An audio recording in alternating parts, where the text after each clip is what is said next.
Greetings, Transformers fans. Grab yourself a tea. We are going to be here a while. It is going to be one of the biggest videos of the year. It is the new Transformers War for Cybertron. Scorponok. He has just landed at Big Bad Toy Store. And if I may take a moment just to do a little quick mini review on Big Bad Toy Store's shipping. Perfect shipping as always. Fantastic box. Awesome bubble wrap inside. Not a mark, not a dent, not a hole on this box. And it is quite a huge box. It is heavy. Features some artwork, toy artistry on the front. Scorpy with his scorpion claws. Putting the crunch on Optimus Prime. There you see the Earthrise War for Cybertron trilogy logo right there. This is the guy that I was most excited for in the new Earthrise line, and I've been saying that I've been appreciating a lot of the Earthrise toys from a distance, but this guy, it is impossible to appreciate him from a distance. He is so huge. He is near you wherever you may be. I have had to go with the table setup here. He is just too huge for my regular setup. I'm going to also be having comparisons of him with the original Scorponok as well as the original Fortress Maximus. That's what I was so excited for, to be able to compare this guy with the original G1 Fort Max. There's the arc, some more artwork on the side there. Beautiful. Just really captures the feel of the original Transformers artwork. And let's crack this box open. Pull this part right out. My goodness, this is heavy. Huge and heavy. Oh, this might be a two-person job. And he's held firmly in place with these wraps, which are not plastic or metal. They're more like the thread, almost kind of paper-like strings. Hold them in place, so that's nice. That won't rub against and scratch up the plastic. There's a piece that has fallen over here. And if your head is missing right here, don't panic. For a second there I thought, oh no, is the head missing? It's going to be a short review, but it's actually packed securely in here. Even better, we don't want that coming loose in there in the packaging, smashing around, so even more extra care given by Hasbro for the shipment of this gigantic colossus. And that looks like the piece from the original Scorponok that goes on ahead. But I'm going to release this guy. We're going to take a look at him in robot mode.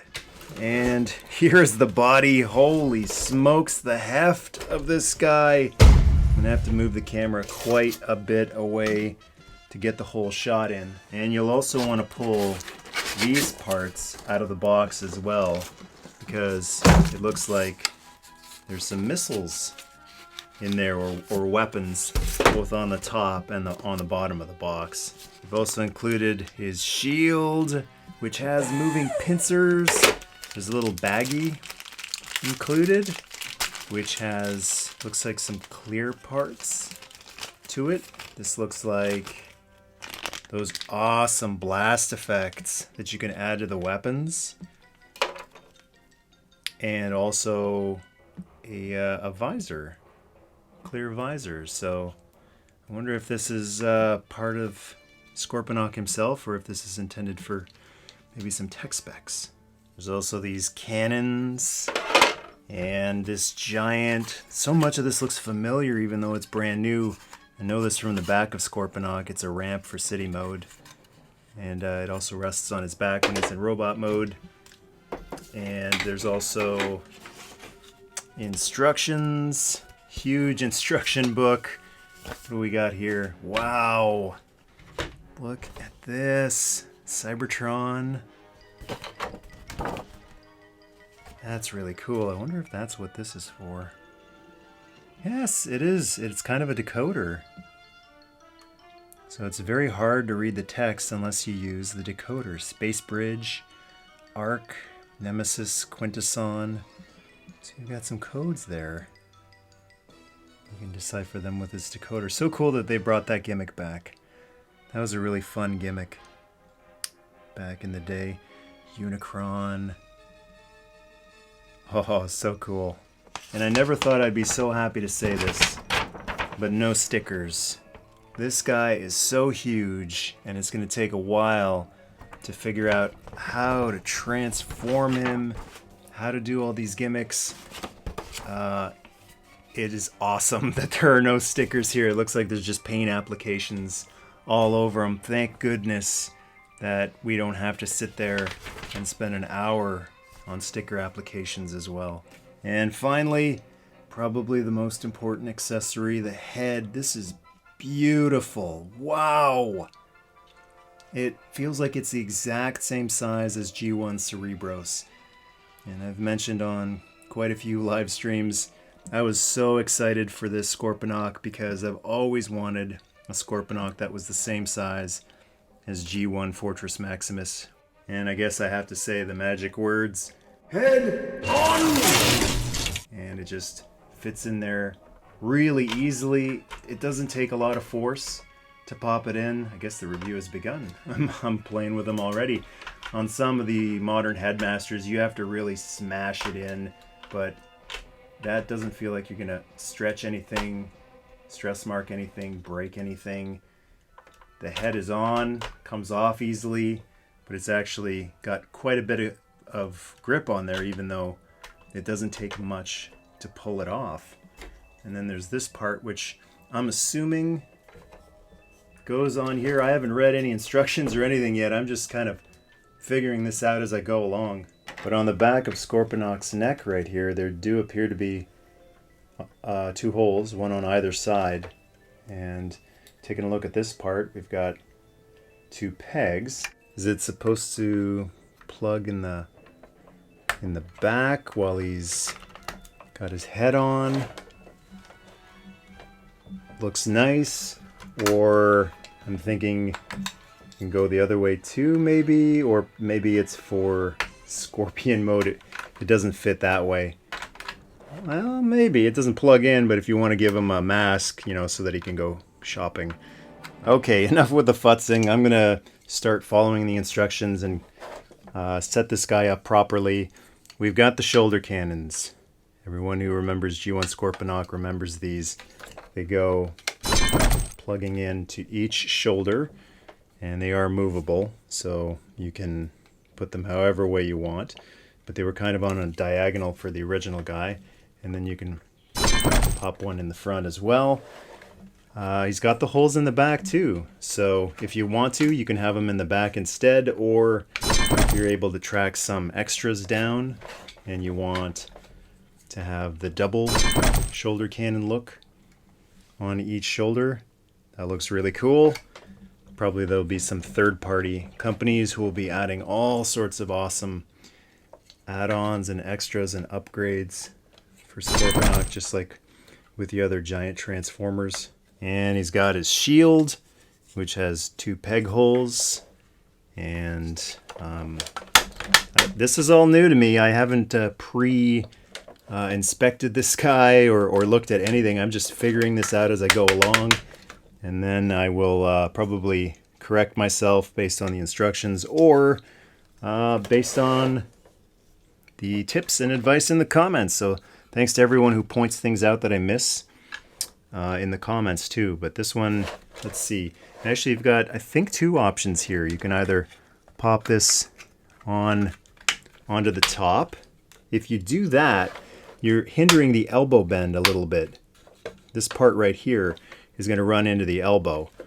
But that's an option, and we love options. Or you can go the traditional route, and it looks like they've included some holes on the side here too, which just pop on there and there. And now the elbow is not obstructed at all. Man, I can't wait to do the articulation part of this, because he is super articulated and sturdy. But there you go, you got the shield on the side now with the working pincers. The original one did not have this, but that is awesome. You can grab Autobots in there now as well. as in his scorpion grip. And you can make the shield even larger if you pull these parts off of the legs. So they come off of both sides of the legs, and that untabs as well. These two parts right here can tab together.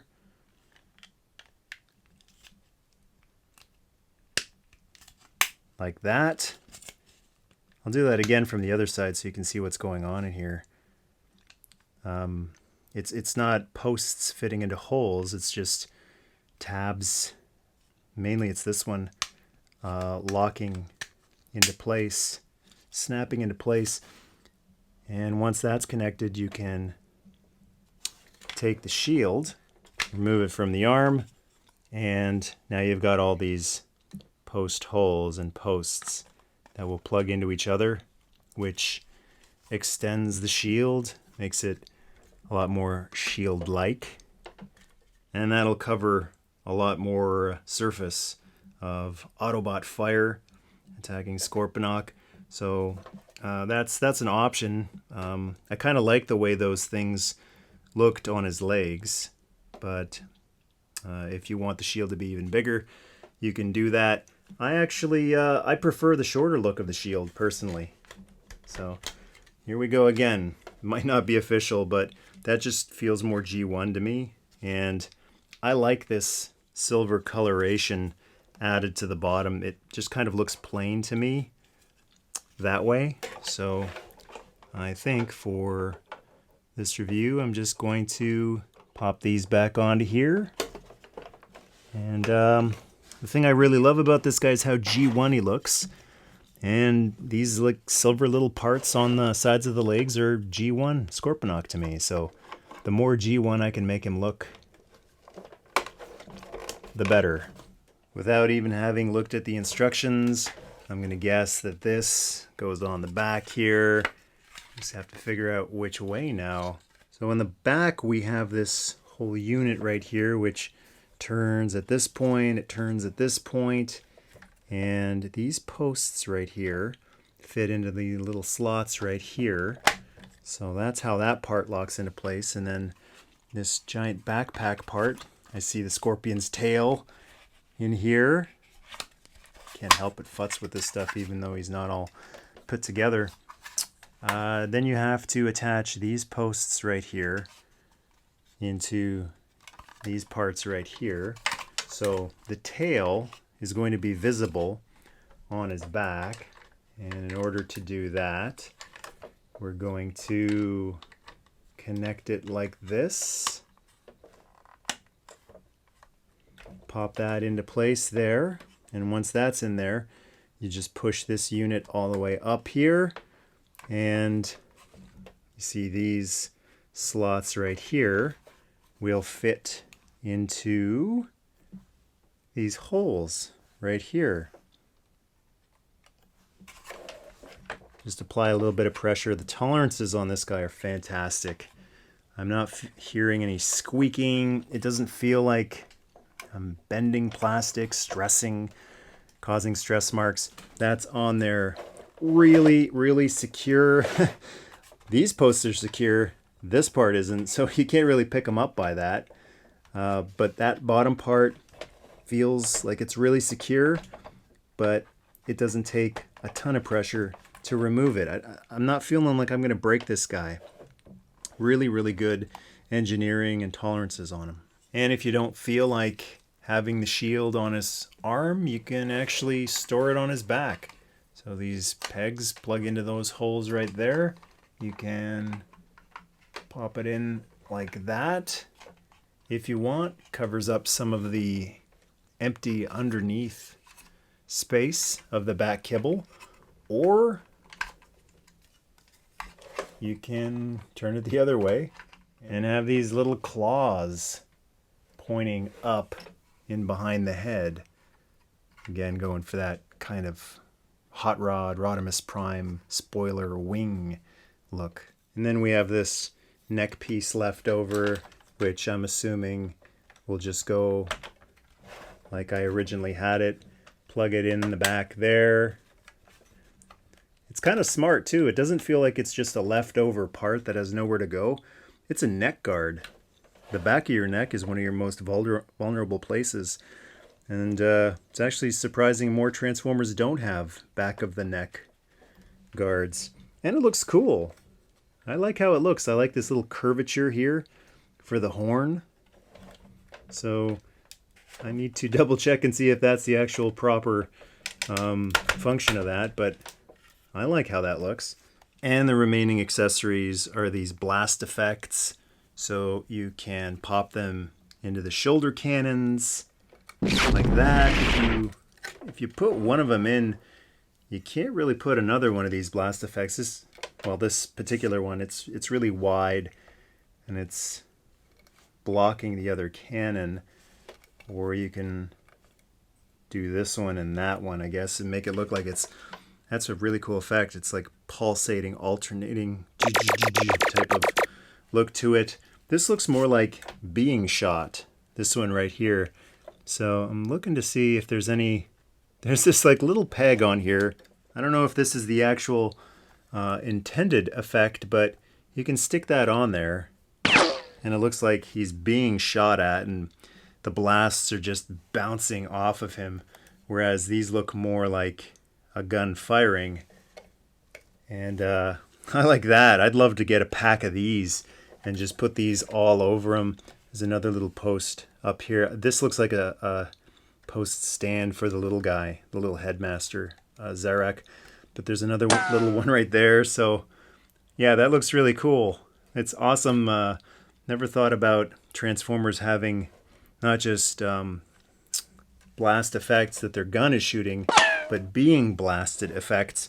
And it looks especially cool on a giant who is impervious or nigh impervious to attack, the size of this guy.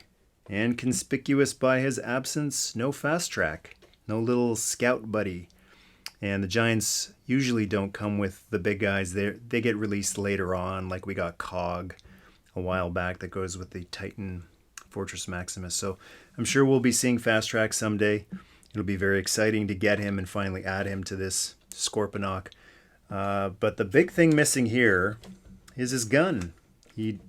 Like a lot of the giants, he doesn't have the big rifle that he can either hold in his claw hand or stick on the side. So that'll be probably a third-party thing too.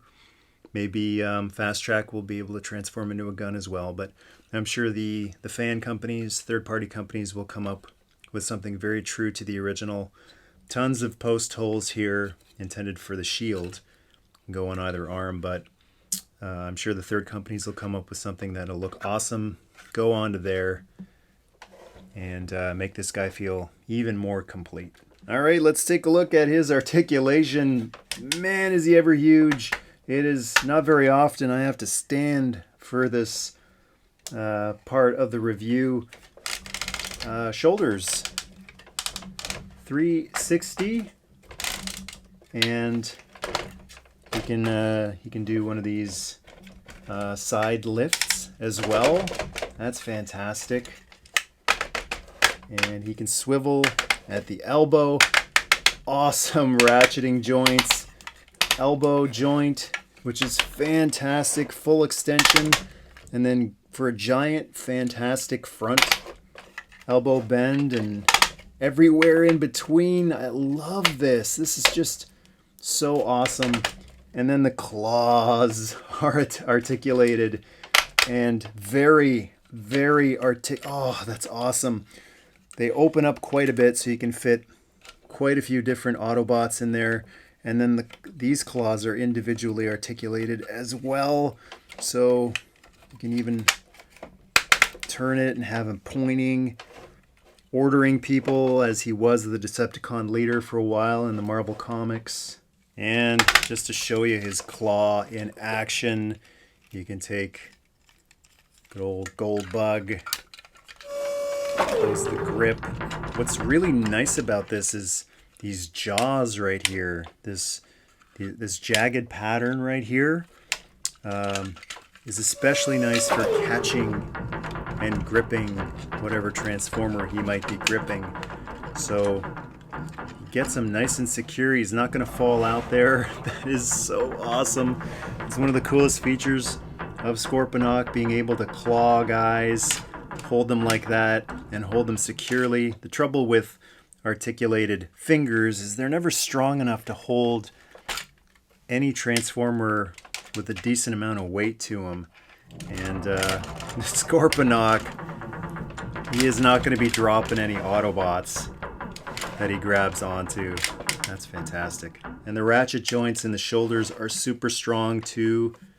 Everything about this guy, he's sturdy enough that he will be able to grab transformers. This is just a little guy, this Goldbug, but still he's bigger than a lot of G1 transformers. It doesn't feel like he's going to fall forward when he's holding onto this guy. And I'm feeling especially brave. Let's see how he does with a heavier transformer. Here's a Masterpiece Rodimus Prime / Hot Rod. A little bit heavier.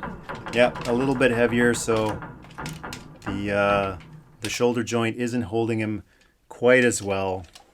You can find the spot where if it goes high enough, it won't drop, but some of the mid-range spots, it'll drop. So kind of drops to the side there, but still nice and secure. There's no way he's dropping this guy. These claw joints are nice and tight, so you don't have to worry about one of your most fragile transformers ever, like Masterpiece Rodimus Prime, falling out and breaking. The Transformers will return after these messages. All right, we continue, and as I continue, I just want to reiterate, this is super fun. Yeah, I don't feel like just doing, he does this, and he does that, you can do that. Like, he's fun to mess around with, to futz with, to play with. He feels sturdy. That's a satisfying click. Tons of ratchet joints. He's got waist twist. Oh, that's going to be so many cool poses, especially running poses. You need that waist twist for forward swiping, blasting, and running poses. So great waist twist there. The legs. Wow! Wow! Holy smokes! A lot of these guys, they get in their own way. There's too much stuff right here, and it blocks the articulation, but his hips don't just go all the way out. They go one up. Look at that! Yoga Master right there. How many Transformers giants can not only do the splits, but the elevated splits? I've never even seen Jean-Claude Van Damme do them like this. That is outstanding. He's a little back heavy though, but wow. And he has that all-important hip swivel too for stability and running poses on both sides. And amazing, amazing front hip range. Spartan kick. He is so heavy, especially top heavy and shoulder heavy. I feel like, yes, you can. This is Sparta! You can do the Spartan kick. Look at that. How's that for stability in a Transformers giant? After the nightmare that was the Thrilling 30 Metroplex, or whatever that line was called, where he can barely stand on his own, that is very impressive. The giants need to be able to stand, because some of us collectors, we put them on a high shelf, and we can't have them falling over. Ooh, he's going for it. So obviously you're not going to pose him in a Spartan kick. But if he is that sturdy on one leg, then he's golden on two legs. And in order to stand properly, he's going to need an ankle pivot. And that's more than enough, I think, for a giant. Pivot him on both sides. You're going to run into some problems of him wanting to fall forward if you don't have the legs forward enough. But he is going to be really, really easy to pose because They were smart with the design here. There isn't anything here blocking the legs on the front or on the side. I don't know why that happens sometime. It's very obvious that you shouldn't be limiting potential articulation, not just for poses, but for stability. And this is super stable as long as you've got those legs bent forward. These thighs need to be coming forward a bit because he's back heavy, he's front heavy. And doing that will help make him stable. He's wanting to fall back a little bit. You can find that sweet spot. And once you get it, you can give him a good shake. And he's not going anywhere. There's just enough give in the ankles that he can wobble. For stability, I know that sounds weird, wobble for stability, but sometimes the wobble helps. It helps him just move a little bit instead of, if there was no wobble whatsoever, that's sometimes when things just fall, they go. The wobble lets them wobble back and then wobble forward into the proper place. It'll also help if you drop the arms down. Having the arms either forward or above his head will also make them extra wobbly too. Finally, head articulation. The head does look left and right, but because it isn't in there all that tightly, when you're trying to turn him, you might get that a little bit. What's kind of cool is you can actually pull him out and give him a little bit of a head pivot. I'm finding that this piece in the back is wanting to pop out. But with the head, you can just lift it out a little bit and give him this slight head tilt that a lot of Transformers have, which is nice. Doesn't really look up. Can't really look down, but you can sort of, you can sort of do it by just pulling the head out, not having it clicked in. And, it's the difference between that, which is inserted, like that, and that. And sometimes it's just the little tiny things that make all the difference. And being able to look just a little bit down is cool. And this guard in the back also hides the gap that you get if you do actually do that. If you lift the head out, it's kind of obvious there's a gap back there. So it's nice to have this guard hiding that. And I don't know if it can be considered another point of articulation, but his horns do move a little bit. So for what it's worth, there you go. If you like to pose your Transformers, put them in dynamic action poses, running poses, there are so many options for this guy. And it's not going to be frustrating, I don't think. It's not frustrating for me, anyway. Metroplex was frustrating for me, the newer Metroplex. The newer Titan Fortress Maximus, he's a little bit better, but he's still kind of floppy. This guy is really nice and sturdy. He's bulky, he's heavy. I love the combination of being heavy and sturdy. You don't see that very often. And just the build of him, the giant scorpion claws, so many options. Oh, he's just awesome. Just awesome, pure power. Love it. Just absolutely love it. So many different cool poses, whether he's in a forward running pose or just standing there. And if you just have him standing upright, you're not going to want to have him standing like this. Him or any other Transformer, especially a Transformer Giant. Although he is extremely sturdy, much sturdier than most giants. But the trick is to give one click, maybe two, that might be too much, but at least one click at the thigh so that you get those feet coming out a little bit like that. And that does a lot for the stability. And also drop those arms down. So awesome. You can have his hands or his claws on his hips, looking all business. Oh, he is so Marvel Scorponok. It is just so awesome. Finally, a fantastic rendition of this character. Yeah, blink and you missed him in the Sunbow cartoon in Rebirth. But in the comics, such a great complex character. The battle of conscience between Scorponok and Zarek. And it's just really cool to be able to bring that comic character to life. Super fun. Super fun to futz with. All right, so that's the articulation and the posability. Now we're going to do some comparisons. First comparison, obviously, G1 Scorponok. And there is an idea of the size difference. The new one is literally twice as big. And taking a closer look at the original, which I haven't taken a closer look at the original in quite some time, I can pick up on some differences here.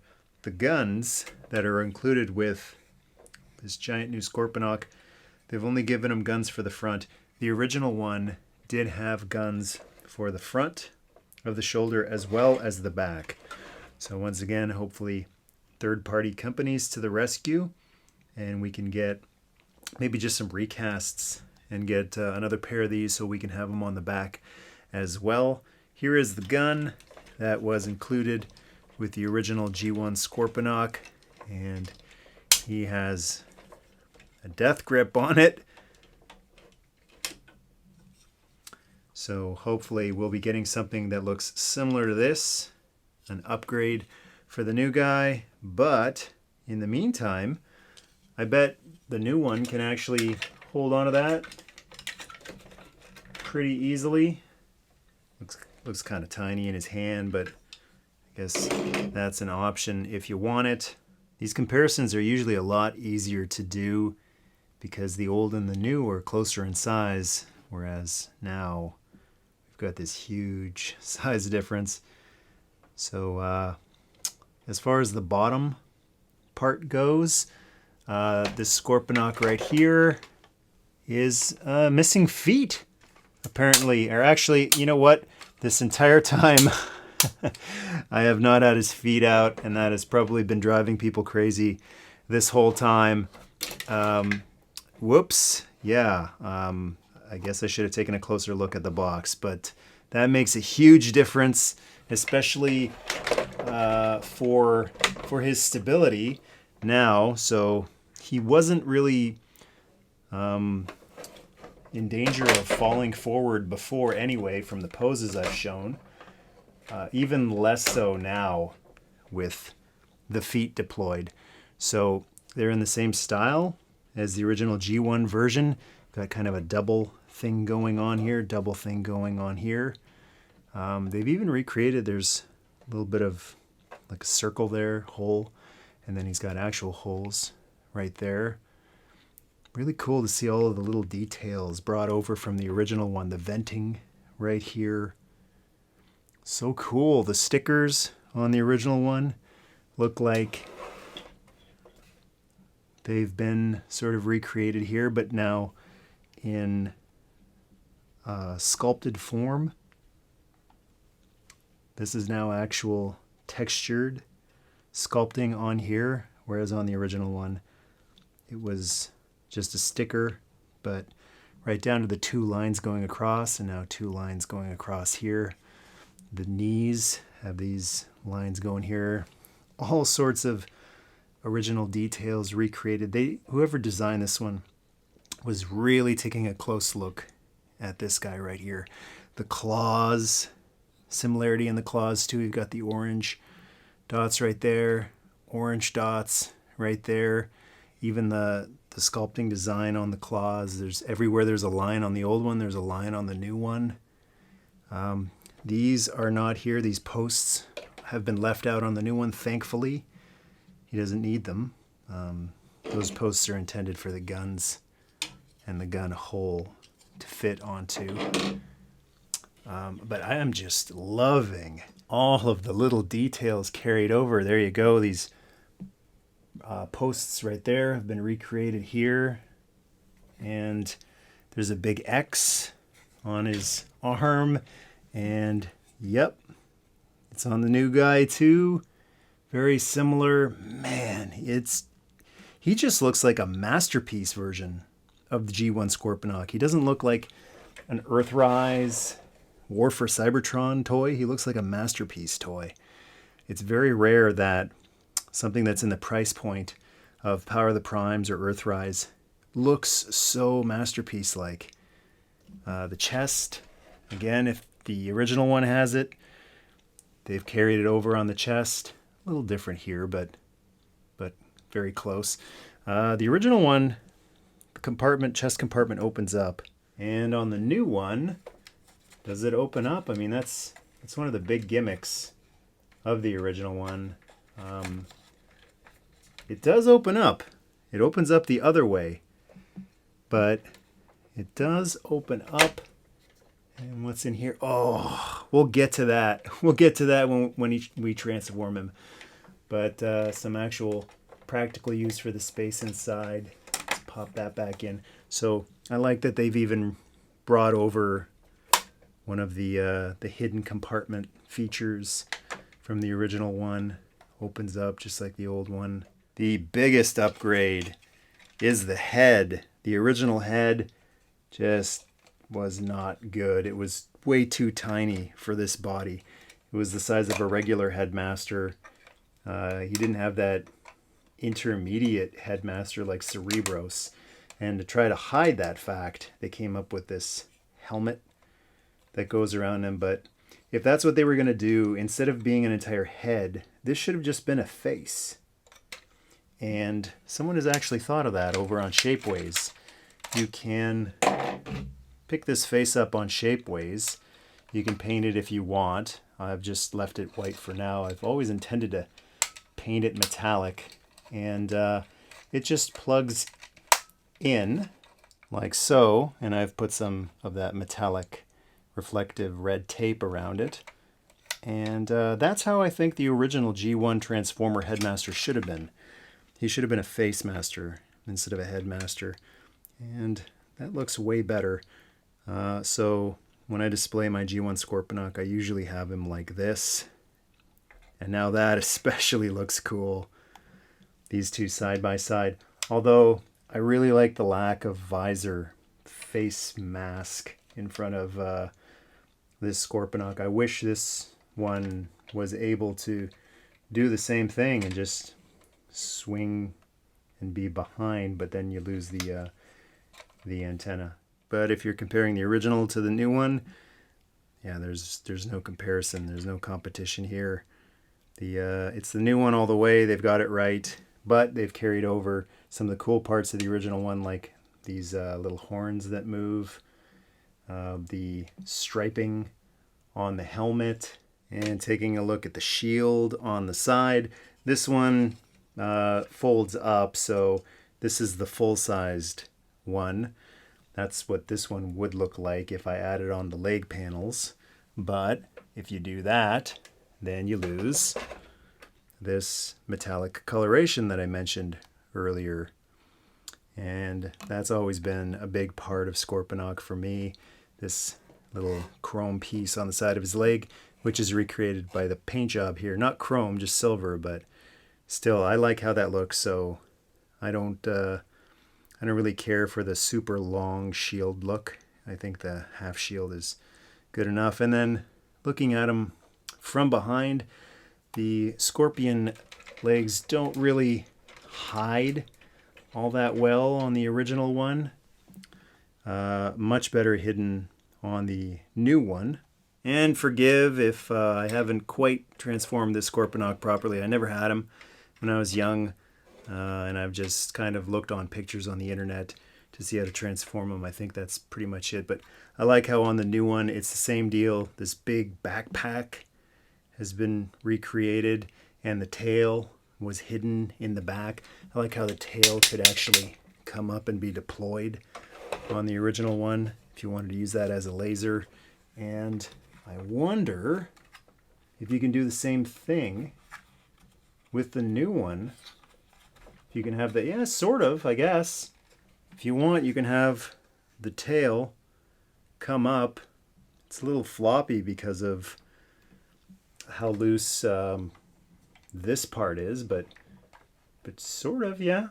That's not bad. It kind of rests on his head a little bit. But kind of the same effect. This dangerous scorpion tail can be used in both Scorpion mode as well as Robot mode.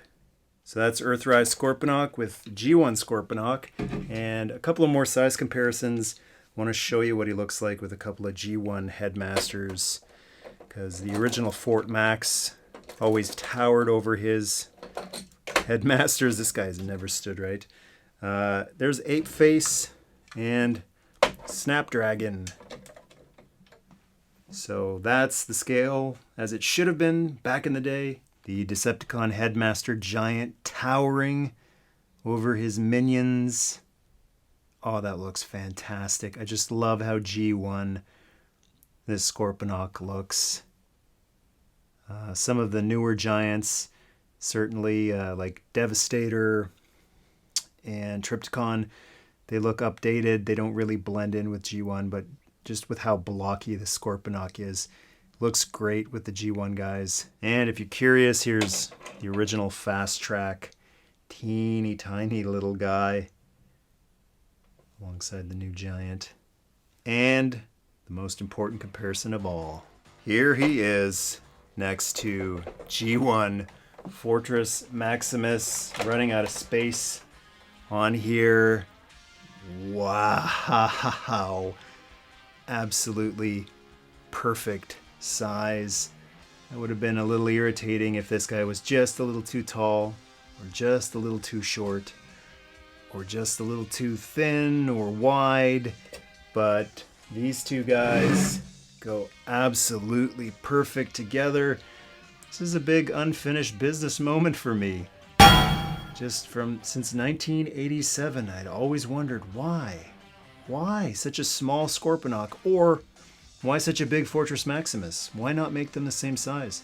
And it would have been fine with Fort Max being the exact same size as G1 Scorponok was. Just have them a little bit bigger than Ultra Magnus.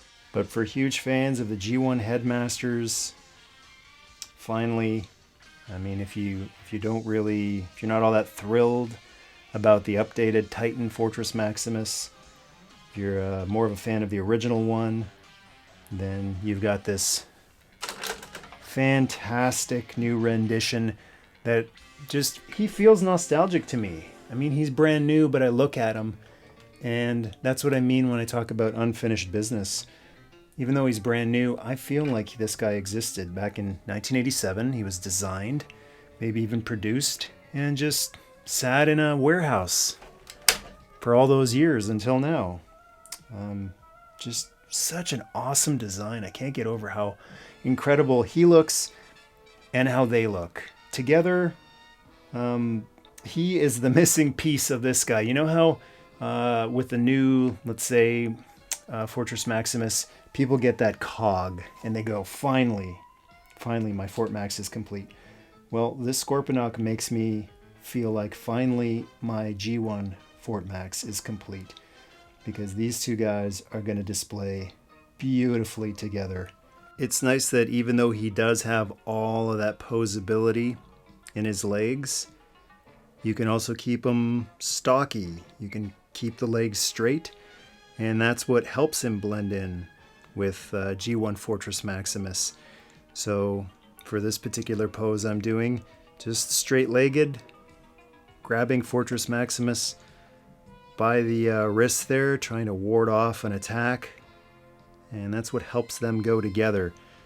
If you use too much of the posability with a wide-legged stance, bent knees, no, they won't go together. But if you want them to blend in with the older Transformers, then just hold off on all the articulation. And those are my favorite types of Transformers, the ones that have options that can blend in with different toy lines. So you can have him be a Siege Transformer, War for Cybertron Transformer, or a G1 Transformer. And a couple more gigantic comparisons. Remember this guy? Did a big series on him a while back, and he's kind of leaning back in awe of Scorponok. It's Power of the Prime's Predaking, and he's almost as tall as the new Earthrise Scorponok. Almost as bulky too, but that's about the right size. Perfect size with each other. And did somebody say chartreuse party? Well, Scorponok isn't quite chartreuse, but he's close. There's another familiar face from the channel. Had a big series on Devastator a while back.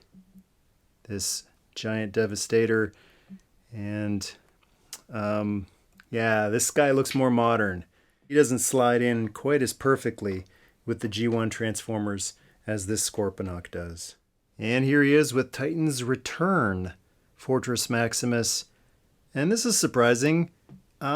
These don't go very well together, in my opinion. I mean, maybe I'm too much of a stickler for wanting these two guys to be the exact same height. And when I see him with G1 Fort Max, I'm just so satisfied that they're the exact same height. But these guys aren't. They're not the same height. This guy is just a tiny bit taller. And, you know, it's just me. But I've had it with Fort Max being taller than Scorponok. I want them to be the same size, and maybe it's a little bit of a nitpick. It's a very, very slight height difference. But I wouldn't be putting these two guys together. Also, this guy, like Devastator, inspired clearly by G1 Fort Max, but not as lovingly recreated rendition of G1 Fort Max as this guy is of G1 Scorponok. And the more I compare parts, like Fort Max's feet are much wider than the feet on Scorponok. He seems wider. Maybe these guns I've added on. Well, not really. I mean, that would be wide whether these guns were on there or not. He's just wider. It's not just that he's taller, he's wider, his head is wider.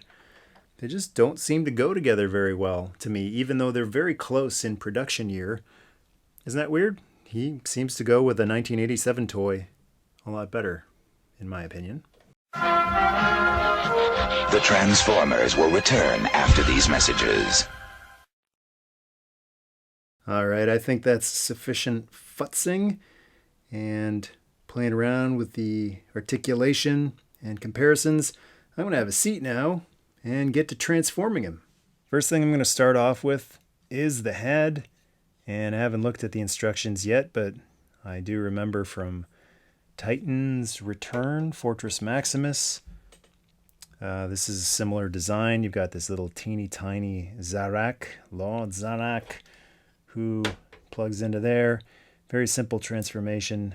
You just undo the feet like that, and he turns into a little man with, does he have head articulation?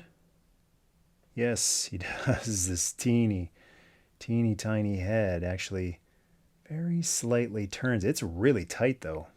And for a comparison, here is the original G1 version of Lord Zarak. They nailed the color perfectly. That looks exactly the same shade of purple and light tan khaki.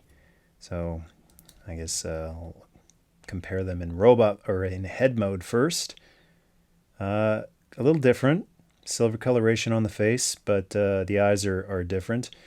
And then in robot mode, a little odd, especially in this case, that the G1 Headmaster is so much bigger than the new Headmaster, while the body of the G1 Scorponok is so much smaller than the new Headmaster.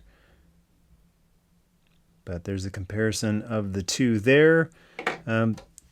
For me, these guys they're too tiny. They're too little, and look at that. The head even goes back and forth. That's some crazy articulation there. But it's cool. I would have preferred if they were the same size as G1, but whatever. And you know, I am curious if the G1 head will actually fit. Nope.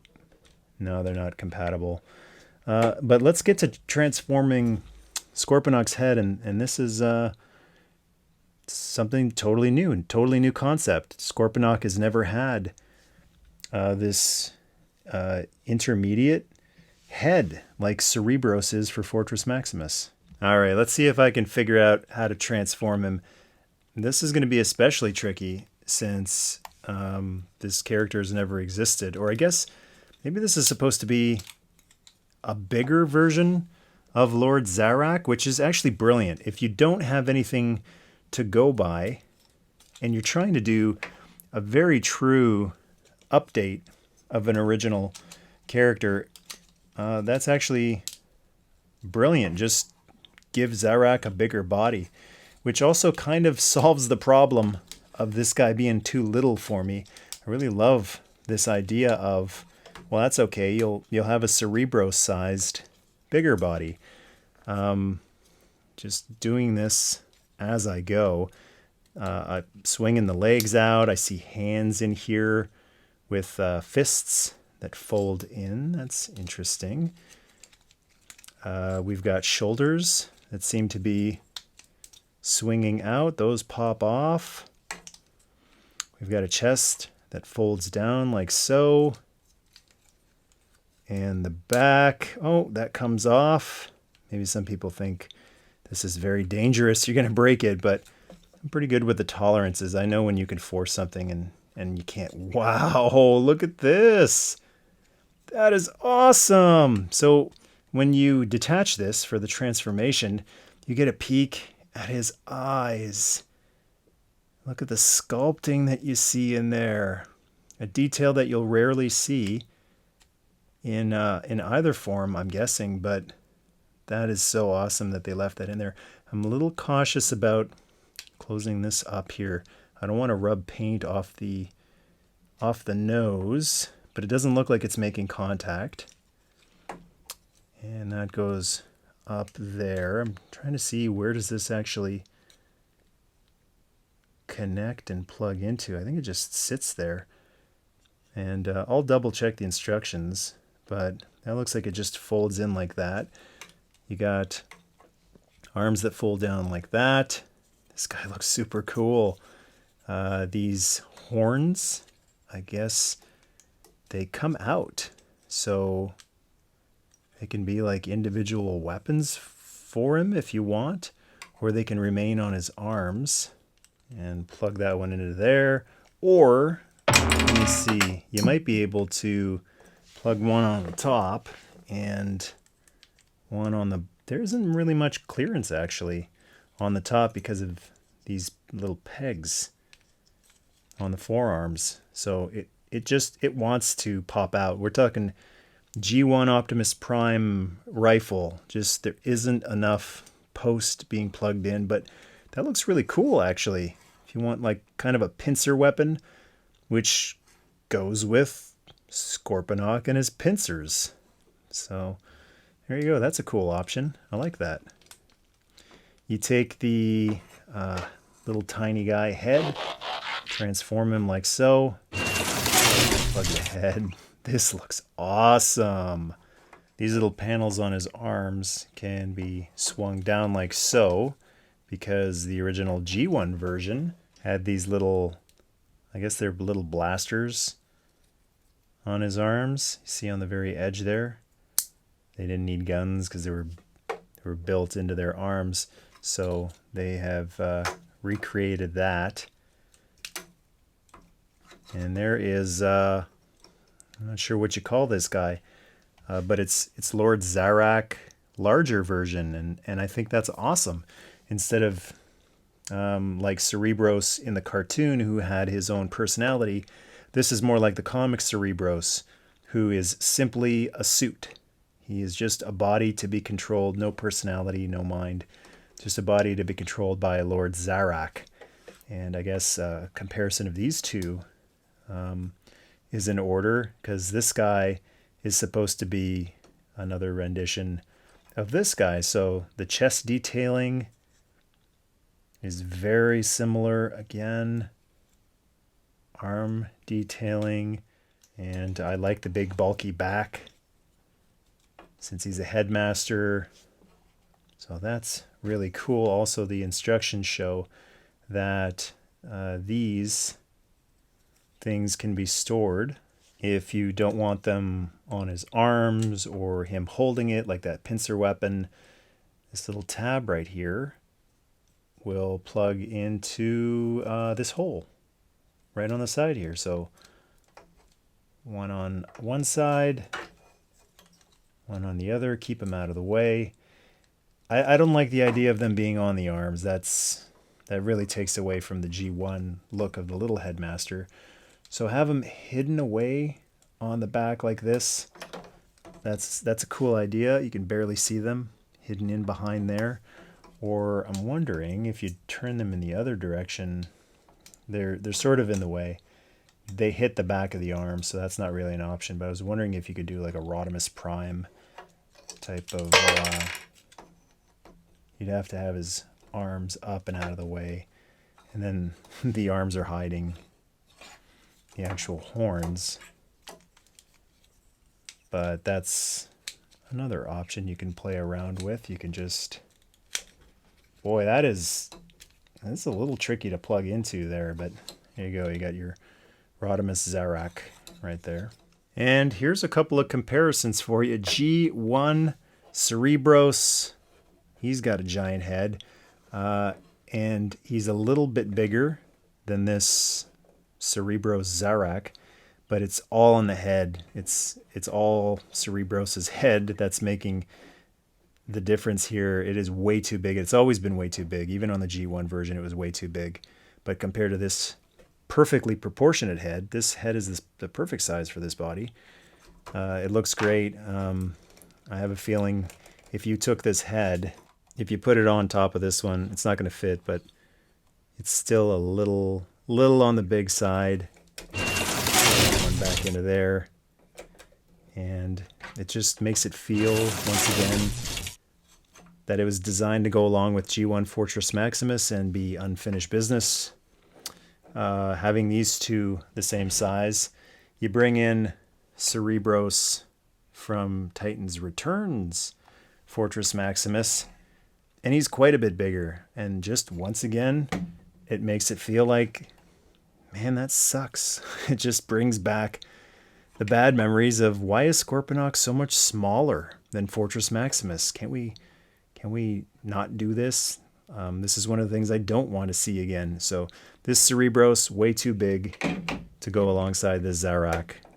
But this scale, if you want to take off your G1 Fortress Maximus head and your new Earthrise Scorponok, this one certainly doesn't look as blocky in G1 as Scorponok does.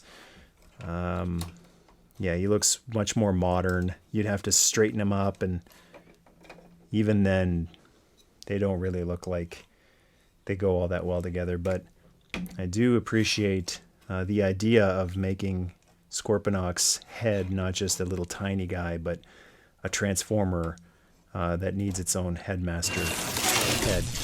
And for articulation, this thing is blocking a lot of articulation. It's knocking those horns off. If you take the horns off, he's got fantastic articulation. Gets in his own way a little bit there. The head goes left and right and a little bit up and down, which is pretty cool.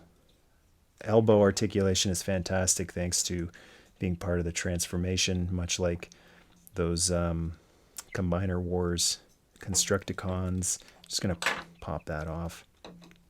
And swivel in the elbow, so you can be giving him a cross punch. So many awesome poses possible with this little guy.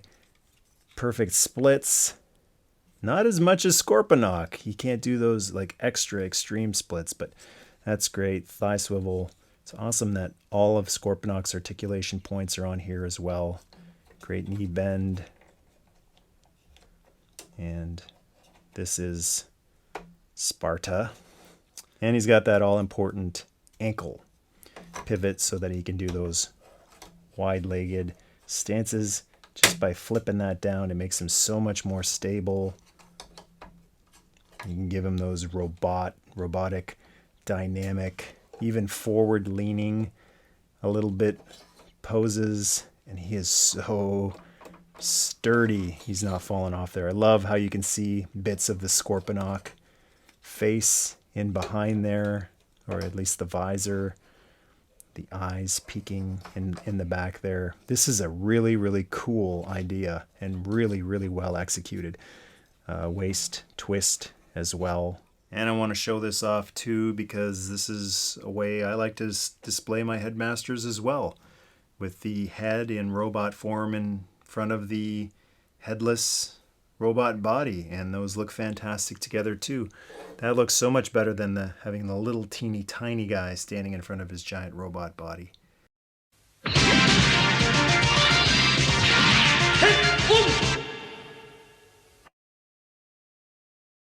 Let's transform him into Scorpion mode, and I have read the instructions for that.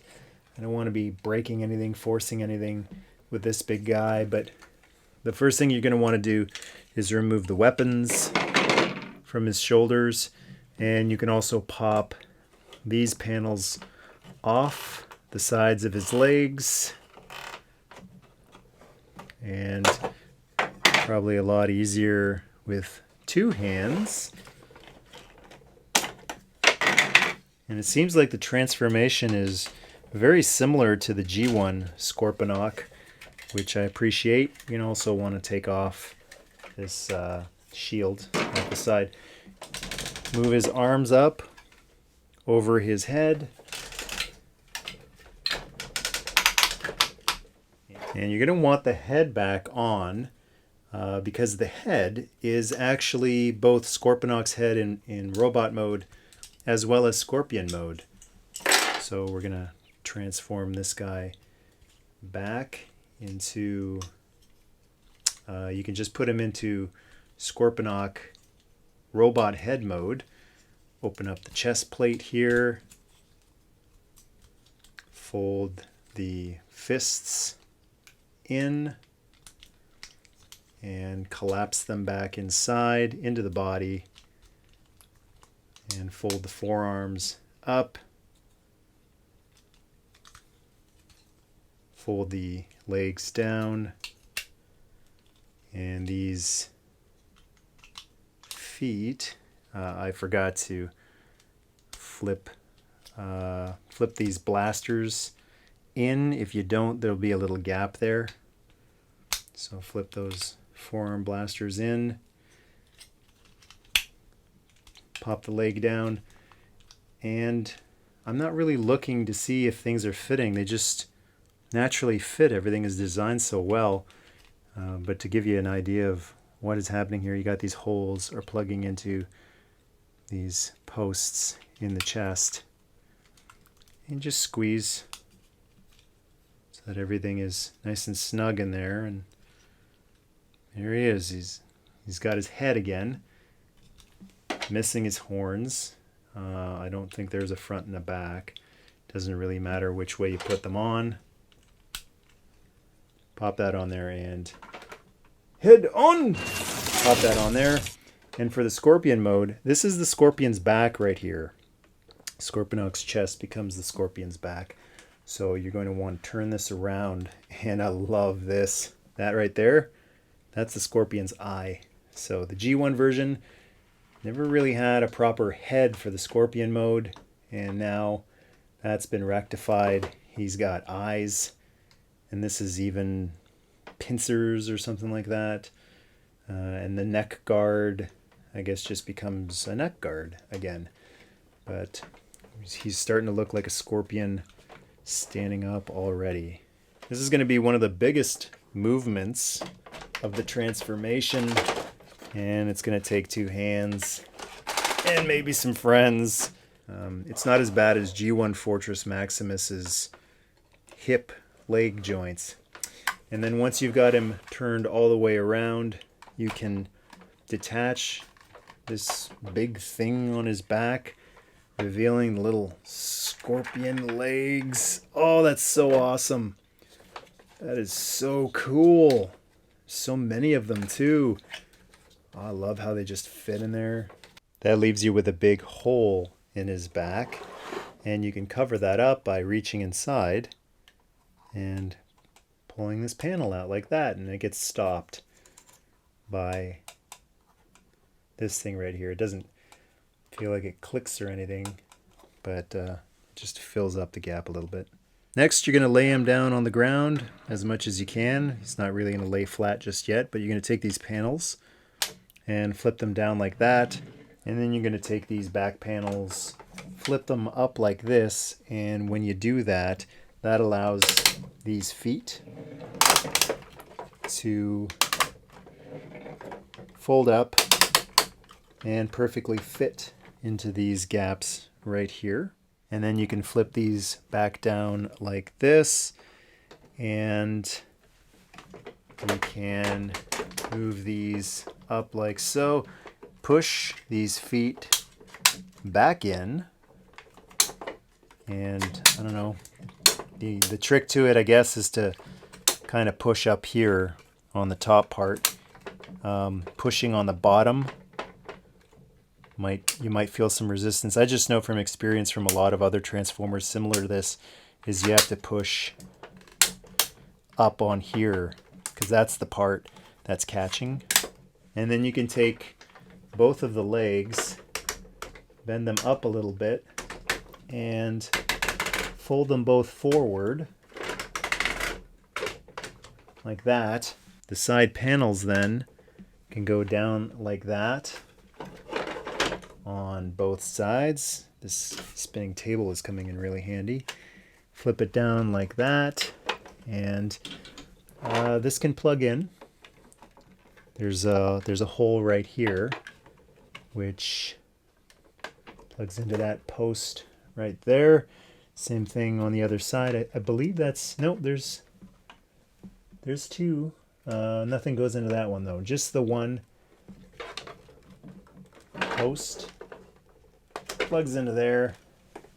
It's pretty secure for only connecting in one spot, and that fills that gap in quite nicely too.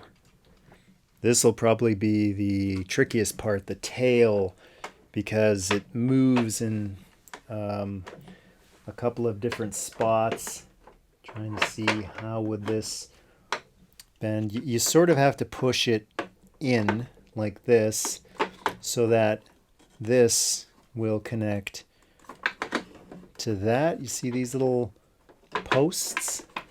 They need to go in there and click into place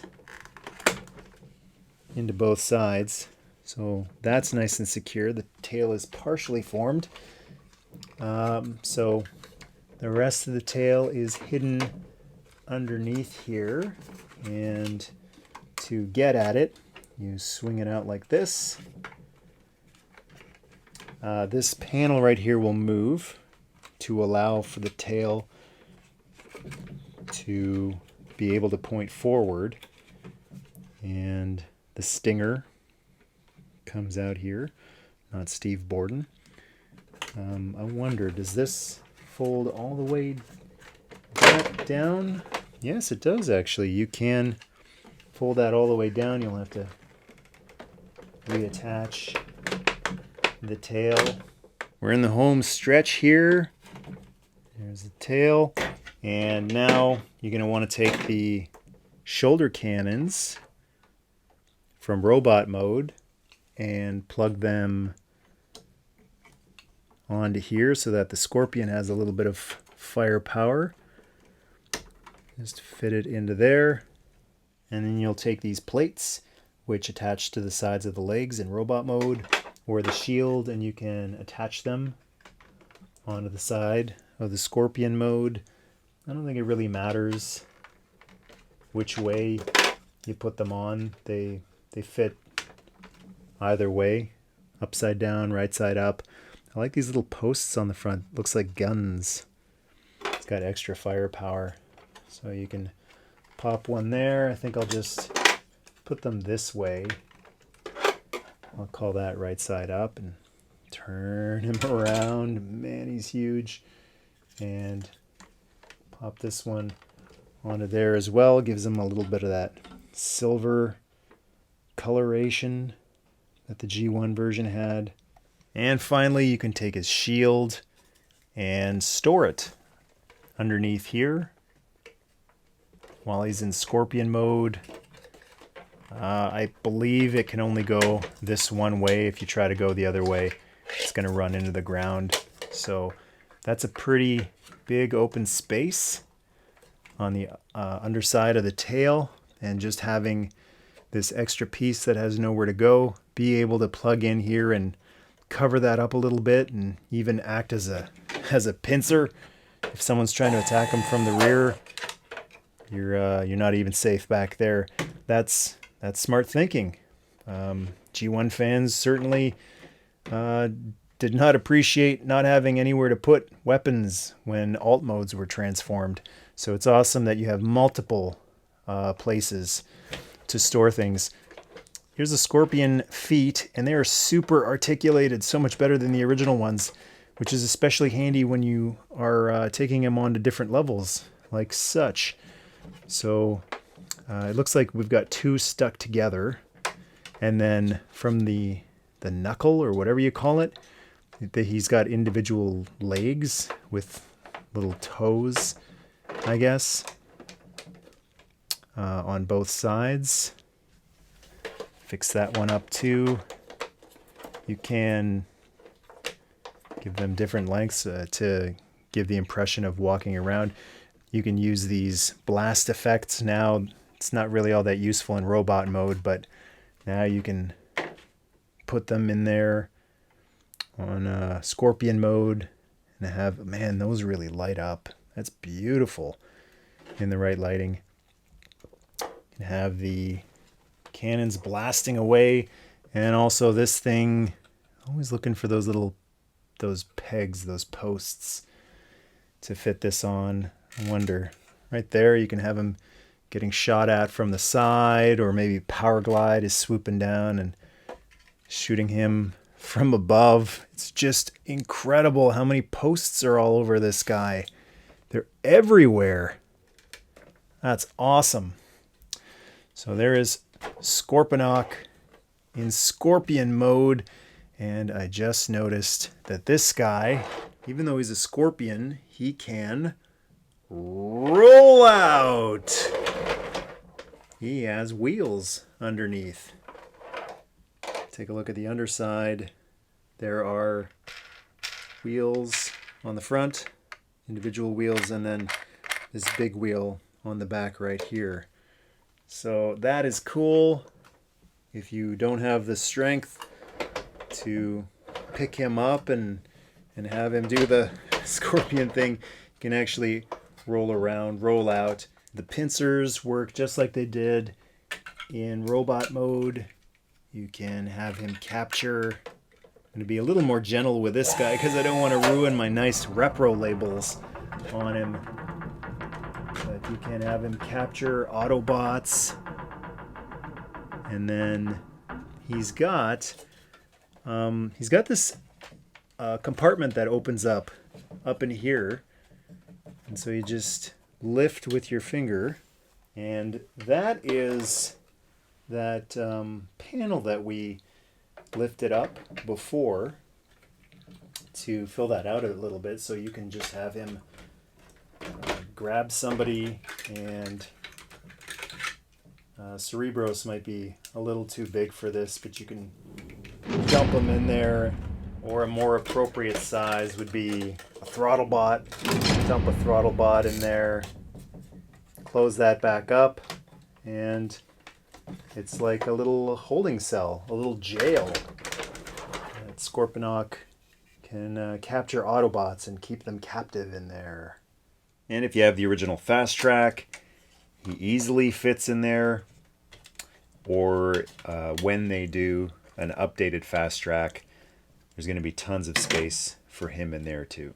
And here's a side-by-side comparison. Wow, is this thing ever heavy, of the new Scorponok and Scorpion mode with the original G1 Scorponok and Scorpion mode.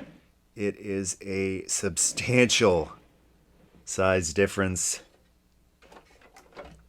but the coloration is perfect. And once again, we've got quite a few details being carried over from one mode into the next. Just notice these little, whatever these are, thrusters on the sides, and the big one has them here as well. He is a really, really powerful looking beast, and with the tight ratcheting joints in the claws, I betcha he's actually strong enough to grab his original self. Gotta love the range. Look at that. That is awesome. All the posability and the range and the claws. Open her up there, and that really shows off just how big he is and how strong he is too. He's hoisting the original Scorponok up over his head. Give it the little wiggle, or to be on the safe side, you can have the original one just resting a little bit on the table here. He is sliding out a little bit, but I really like that the Scorpion mode is functional. That he's not just a big bug sitting there, but the claws can actually be used to grip things, such as G1 Headmaster Autobots. So at this point, I am more than satisfied, totally blown away by both the robot mode and really, really impressed by the Scorpion mode.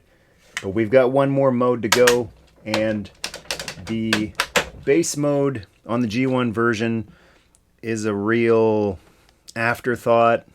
It's a bunch of limbs folded a certain way to sort of kind of look like a base. But I think the base mode for this guy is going to look really good. In order to get him to base mode from Scorpion mode, we're going to remove the weapons. We're going to pop the head off. This little plate keeps wanting to pop off. You can leave that back in there. You're going to take off these side plates off of both legs, and any of these little blast things hanging off. Flatten the toes and the legs on both sides, and remove the shield off the back. Now you're going to collapse this tail in on itself, just like it was when it was in robot mode, and it's really easy to tell which way this goes. That goes like that, and that goes into that. Flip that back in behind here, like that, and flip this ramp back up, and just leave that hanging off to the side for now. You're going to take these panels, which only connect with the one post, pop them both up, and this part's going to require maybe a little bit of muscle. Both of the lower legs are going to swing up like this, and then at the thighs, actually that's not too bad. I'm having bad flashbacks of G1 Fortress Maximus, and this part is really difficult on G1 Fortress Maximus, but these are really nice and sturdy, but they move really easily too. These flaps will go up and form a tent, I guess. You're going to turn the legs down like this,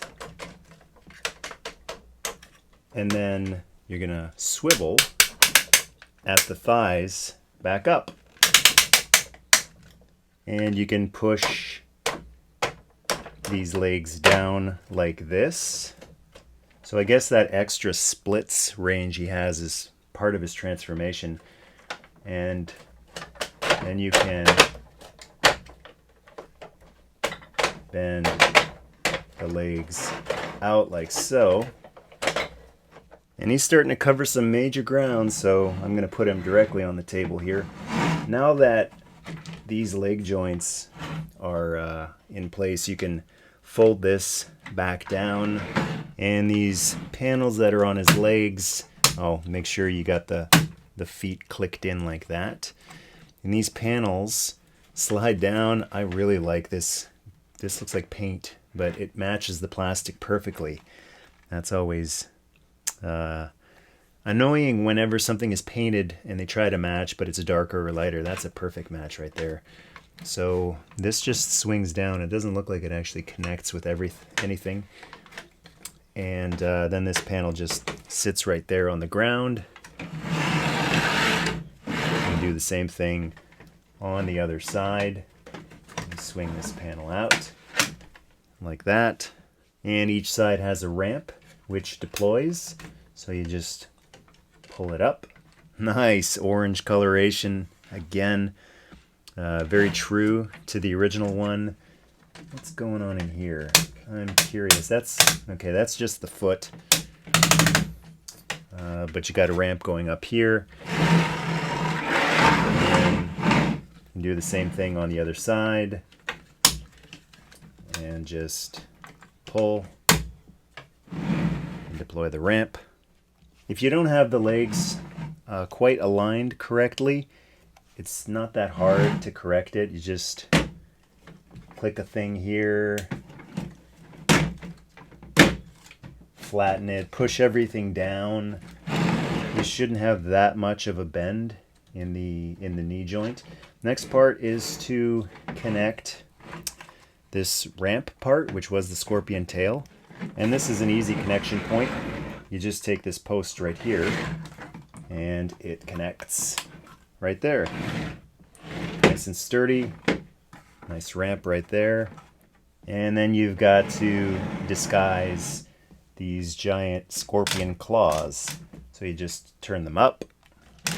And that's as far down as they'll go. They're kind of on an angle.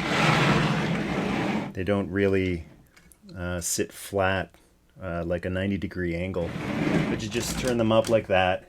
Push them in towards the body as much as you can. Close up the claws as much as you can. Like that. Point the top claws up. And then turn the claws around like that so that they become towers. And that doesn't look too good. It just looks like giant scorpion claws.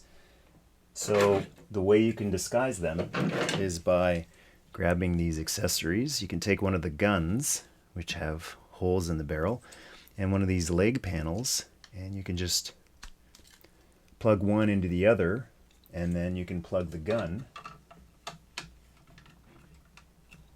into one of the towers, which really nicely, at least from the front, disguises those claws. And one more time, plug that in there and plug the gun into there. It's really nice and held securely because it's not just this post, but there's two posts here plugging into these two holes. So it's always nice whenever things like this are being plugged on and held firmly. Major annoyance with bases, headquarters, playsets is shake them a little bit and everything is falling off. A playset should be a fortress. You should be able to give it a good shake and nothing falls off. Now, one more thing we can add on to make it look a little more base-like and not robot laying on the ground-like is attaching this. And to do that, you pull this part up, which reveals two holes here. We have two posts right here, which you don't like. I wasn't even looking. That just immediately, almost like a magnet, just went in, and you can do what you want with these claws, open or closed. I just want to give a shout out to whoever designed these instructions. They are incredibly thorough. Sometimes these instructions, whether they're official Hasbro ones or third party, can be extremely frustrating.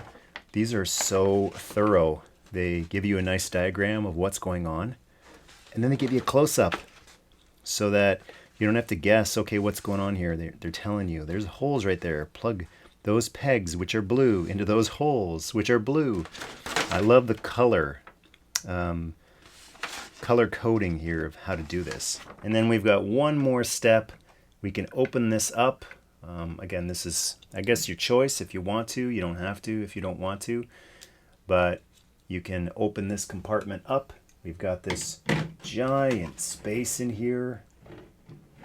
It's big enough to fit a head in here. And I just realized why that little square where my thumb is right now, why that square is there. So you can take Scorponok's head, and if he's got the little Zarak, Lord Zarak, plugged in there, you can pop him into there, which you'll see him peeking out on the other underside there. And that closes up perfectly. So you can even store his head. He doesn't have to be in robot mode, standing somewhere on here. Love that. Really, really love that. When every single piece can be stored and you don't have to put it somewhere. These blast effects, I guess you can plug them wherever you want. That's not really a gun, but he doesn't really have any cannons in this mode. I mean, these are cannons right here, but they can't fire because something is plugged into them. So you can put this battle damage on here, but he doesn't really have any weaponry. I don't know if these can be considered cannons. They look more like engines. And that's Scorponok in Gargantuan City mode. If anything isn't sitting flat, everything is very adjustable, so you can push the ramps down. He doesn't even really have to be on a flat surface for everything to sit flat. When Fast Track arrives, we'll be able to roll him down the ramp like so, or you can use the original Fast Track or any other Transformers that roll on there. You can park Transformers up on top there. You can put them off to the side right there. There's little bays on the side here, perfect for G1 Fast Track.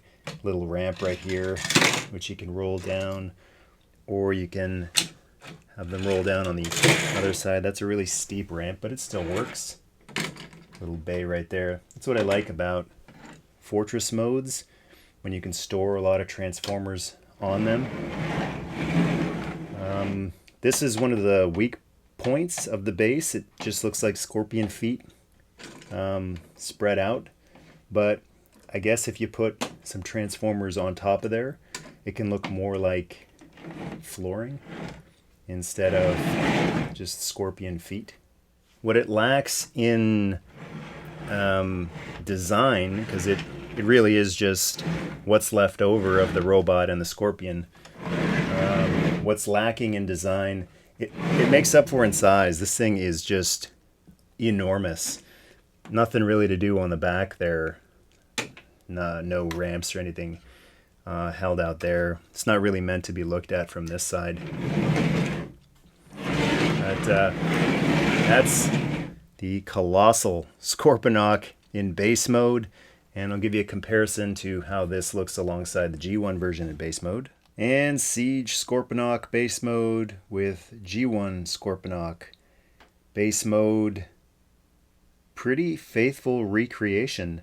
Just a couple of minor details missing, like this little lift elevator unit, not on the new one.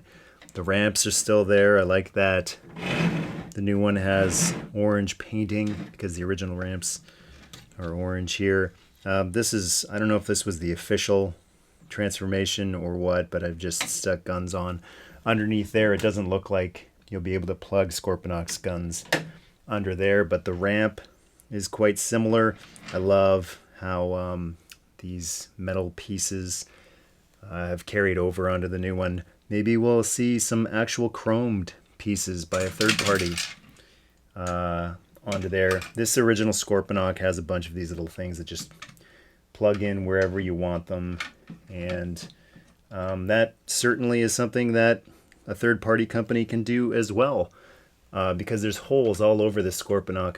The G1 version parts aren't going to plug into there. They don't fit, but wouldn't be too hard to come up with, even without holes, just have something kind of clip onto the side there. That wouldn't be too hard. The original Scorponok had this ramp launching play feature, just like that. So the original Fort Max had a ramp launching feature like that. G1 Scorponok has it. Not on this one, but I mean, how much more could you ask for? So I don't really miss the ramp launching feature on the new one. But that's just a nice little bonus. The main event is definitely the robot mode. Absolutely spectacular. Took me 5 minutes to transform him. from base mode back to robot mode. It was quick, it was easy, it was fun, and it makes me appreciate some of the engineering too. Like, look at this big open space here, which is masterfully covered up on almost every single side by these panels. And despite having pretty hollow lower legs, he's still really sturdy and just an incredible sight to see. It's a shame that even just an extra set of these guns weren't included, so we could have some on the back of them. But I guess that's really not that big a deal as long as you've got the set to put on his shoulders. That's awesome. And I get some of those cost-cutting measures. If it's the line between, hey, we won't even do them if we have to add the couple extra big weapons, then we won't even do them, like the hand cannon, the extra shoulder cannons. I'd rather have a partially complete, giant, spectacular masterpiece. This is a masterpiece Scorponok. Absolute masterpiece. Missing a few parts that the third parties can easily fill those gaps in, rather than not having this at all, because what's it been, 30 years without this with the other option, which just wasn't good enough. It's not too often when an update just obliterates a G1 version, and that's what this one is doing for me. It's really making that original one, which, like I said earlier, doesn't have all that much nostalgia for me. I didn't grow up with it, but it's no comparison. I will take this one over the G1 version any day of the week. It is amazing. It's the type of transformer. It's kind of like the USS Flag. Even if you don't have the space, you make the space. And my Transformers collection was filled. It was done. And I made the space for this guy because they have really done an exceptional job. Huge tip of the hat to everyone who worked on this, designed it, top to bottom. It is everything I dreamed of and expected. Just absolutely fantastic. Can't stop futzing with them. Super fun. I am exhausted, but in the best possible way. This is what toys are all about. And this is a huge example of unfinished business finally finished. Hope you enjoyed this review as much as I did. Big thanks to the Patreon tribe. Thank you so much, good brothers and sisters, for all of your support. We've got over 100 Patreon exclusive videos now, including reviews, roundtables, some G.I. Joe blueprint breakdowns, and other exclusives. Visit patreon.com/MichaelMercy. I want to give a warm welcome to our newest members, HarperTech74 and Paul Robotnik. And I want to give some Scorponok-sized appreciation to the all-time highest contributors in the Patreon tribe. Scott Orr, Eric Lutz, Iron Lords Podcast, Shane O, Cameron Johnson, David Wendt, Hector Martinez, Adam Brown, Disney Fans LJK, Joe, Nick Filippelli, Maddie C, Jason Solomon, Terrence Sebrin, Greg Blanchette, Krishna Mirja, Andrew Culver, Matthew Pierpont, and Sean Fuster. And a Nebulos-sized thank you to the generous folks who have sent some amazing gift boxes over the past few months. Micah Lennon, Disney Fans LJK, Boba Hicks, Hubert Arts, Gojitron, Andrew Culver, Adam Hurt, Scuba Pete, Adam Cron, Retro Adam, and Michael Choi.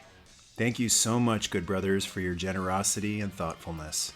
And a big thank you to you watching this right now. Thank you so much for watching on YouTube, supporting the channel, and joining in on the fun, because that's what it's supposed to be all about. It's about having fun. Feel free to share the video, leave a thought in the comment spot, and to join the tribe, subscribe. Nerd must stay.